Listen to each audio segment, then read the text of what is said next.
homeowner can be very exciting, but can also be a very frightening experience. Before making this big step, you must examine all of your options and be sure this is the right move for you and your family. There are several advantages along with disadvantages of becoming a homeowner. My name is Deanne Ware, and today I'm going to educate you on the pros and cons of becoming a homeowner. How long you plan on staying in the house is a factor that needs to be considered. You should be able to commit to living in the home for at least 3 years. It takes approximately 3 to 7 years to build up equity in your home. When you're a homeowner, your monthly mortgage payment serves as a type of savings plan. Over time, you accumulate what lenders call equity, an ownership interest in your house that gives you more options. You can borrow against your home's equity with a home equity line of credit. You can convert equity into cash when you sell.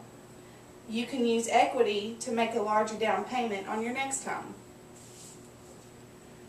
You should make a list of all the pros and cons to help you decide. I found this little handy pros and cons sheet on the internet on ForDummies.com, and it has a list of the pros and a list of the cons with little check boxes next to them. And they have like pros like location and helps to build good credit, and the cons, a few of those are the risk of having to sell at the wrong time, no amenities such as park, swimming, pool, gym, and so on like you have when you're renting like in an apartment. Anyway, this is neat, and this can help you decide if buying a home is right for you. A few of the pros of becoming a homeowner are the feeling of security and pride of ownership. You can do whatever you want to the house. You can do remodeling, put a swimming pool in the backyard, and you can have pets in the house. Where when you're renting, most places don't allow pets, and you can't even paint a wall without getting permission from your landlord. Home ownership is one of life's better investments. Homeowners are also eligible for a tax write-off. There is always a possible downside to owning your own home. A few cons to owning your own home are that it can be very expensive. You have closing costs, taxes, and insurance. And even if your mortgage payment is lower than what your rent was, you need to take into consideration all of those upfront costs. The responsibility of taking care of the needed upkeep and repairs can be a huge responsibility.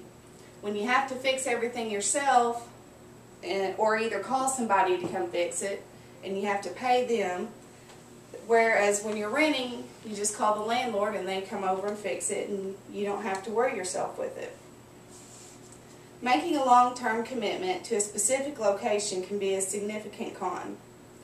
Not being able to just up and move whenever you want like you could when you were renting. If you determine that purchasing a home has more advantages than disadvantages, and you're confident of your willingness and ability to stay in the home for a number of years, you can begin your search for your new home. There are several things to consider when deciding if becoming a homeowner is right for you. Once you have gone over all of the pros and cons, it will help you to better understand the responsibilities of owning a home. Only you can decide if the pros will outweigh the cons. Home ownership is the cornerstone of a strong community. Thank you.